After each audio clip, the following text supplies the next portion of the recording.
Hello everyone, this is Dan Gramza and welcome to Gramza Market Studies for Friday, January 11th. Over here in the NASDAQ market, it did back off a bit on some weak fundamentals in the retail sales, but we saw the market firmed up as other sectors strengthened. The issue now is going to be Asia, actually. We want to see the Asia session for this market to strengthen, and I am looking for follow through to the upside. I'm looking for confidence in this market to lead the way as we go into the weekend. Now, let's talk about currencies. And the dollar got stronger against the euro. This was such a nice move the day before yesterday. Here's yesterday's move. We're seeing some weakness in that market. That surprises me in terms of the size of the move. But I'm looking for an inside to only slightly lower. Asia can set the tone here. The Swissy traded below its bearish level. The magnitude change, just to give you that as a reference, is $1,000 a contract. Next bullish level there for the Swissy, 102.90. Now, let's talk about Bitcoin. Bitcoin also traded below its bearish level.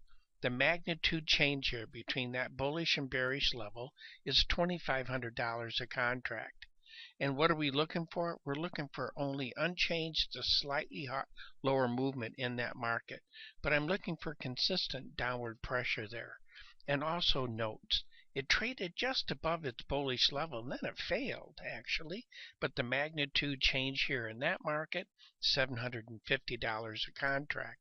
Over in the bond market, the magnitude change in this market, $1,375 a contract. And I'm looking for continued weakness in both of those markets.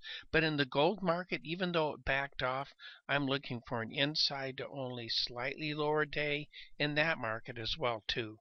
I still think it's a neutral trade. And also same thing for crude oil. This is the right kind of rest. And if it's going to get stronger, you should see it in the European session. I believe Asia should be a sideways move. Europe should set the tone for the U.S. session. But I'm looking for a sideways move here in that market. Nat gas traded just a little bit above its bullish level before it failed.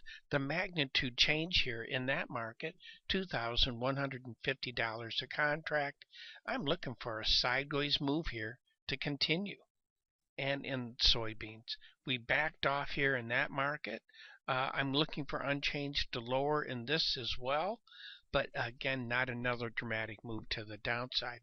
And that concludes today's market studies. Thank you for being with me. Look forward to being with you again, and as always, take care.